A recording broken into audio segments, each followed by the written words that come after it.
Michael Jordan and the Bulls changed the culture. We were winning. How good was Michael Jordan in his prime? While The Last Dance showcased the Bulls legend's greatness, it also served as a reminder of just how much time has passed and just how far the game has come. He really dominated his era. So how good was Michael Jordan in his prime? By the way, make sure to click that subscribe button to stay up to date with all of our engaging videos, and use that trigger finger by smashing the like button. Now, let's get into it. Michael Jordan was truly unstoppable in his prime, as he shredded defenses nightly with his remarkable scoring ability. He would often use his lightning-quick first step to beat defenders off the dribble, and then hang in the air for a crowd-pleasing dunk or a "how did you do that?" reverse layup. And his fadeaway jumper was lethal. It's a wonder why players would even try to defend such a shot, since they knew they would get burned almost every time. In just his second NBA season, 1985 to 1986, Jordan set an NBA playoff record with 63 points. That record still stands today. The following season, Jordan averaged a mind-boggling 37.1 points per game, a scoring average that no player has reached since. One of the most fascinating things about Jordan is that he was able to put up big-time numbers despite playing in a very physical 1980s and early 1990s. Back in that era, hand-checking was allowed, meaning defenders could place their hands on opponents to make it difficult to get off a shot.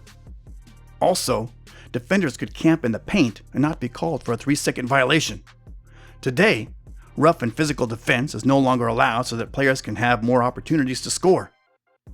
Coach Larry Brown said if Jordan played in the league now, he would average 50 points per game. Jordan was a great scorer, but saying he would put up 50 a game is giving him a little too much credit. So what if prime Jordan did play today instead of the 80s and 90s?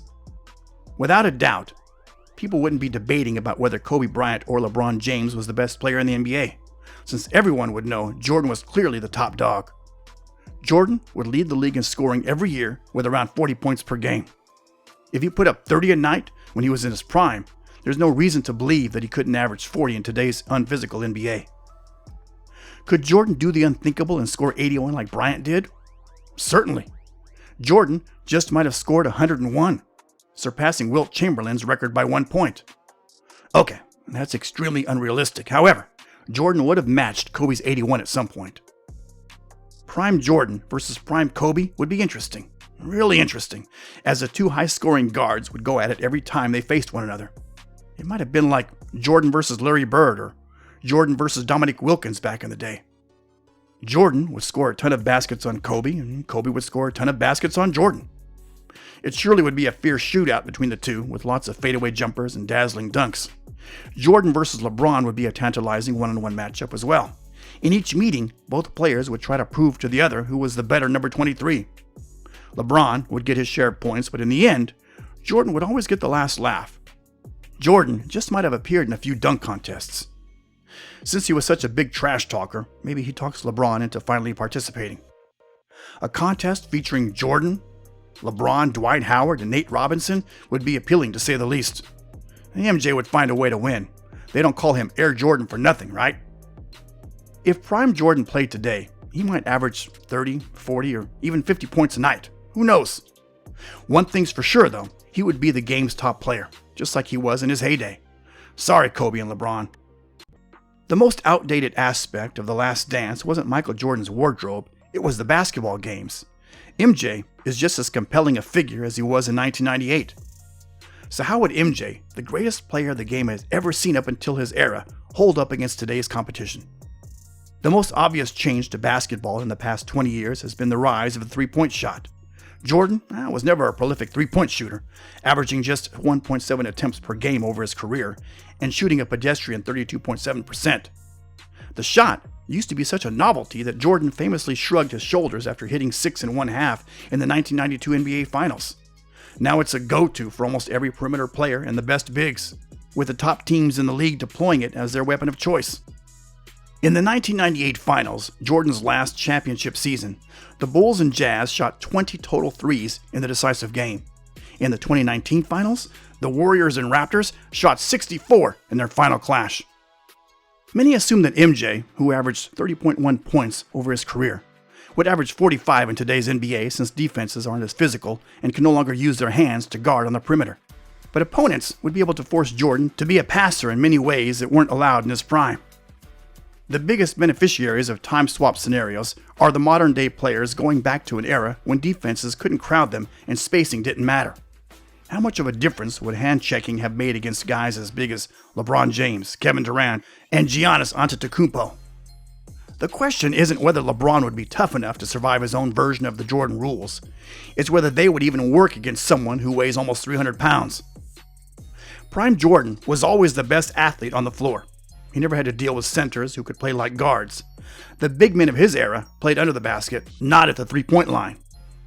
Jordan and Pippen terrorized a generation of smaller, slower perimeter players. You know what they would be to a 7-footer with a turnaround jumper? Chairs.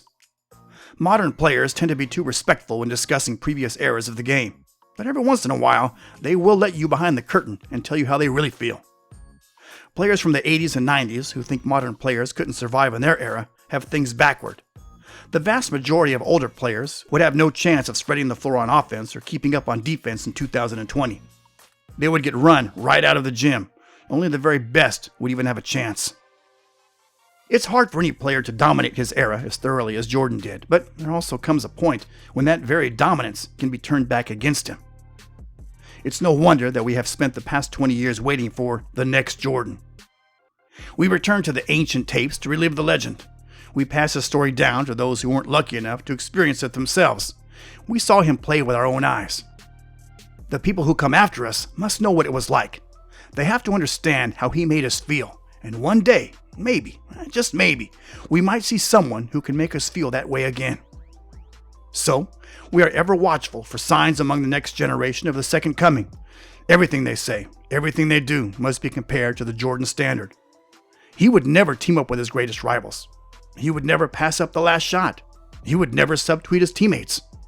Okay, he probably would have done that. Jordan inspired the next generation of players to play like him and changed the game forever. The sport is so much bigger than it was in Jordan's time. A lot of people from Jordan's generation will never accept that his heights could be surpassed, the same way that people who grew up in the 60s swear the Beatles were the greatest band of all time. And it's hard to come to terms with our own mortality. We all stand on the shoulders of giants.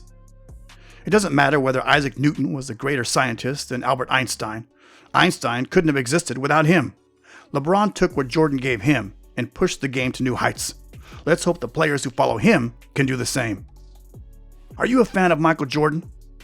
Let us know in the comment section below. And hey, if you've enjoyed this video, don't forget to like and to subscribe to our channel so we can continue giving you the best contents. Thanks for watching. See you in the next video.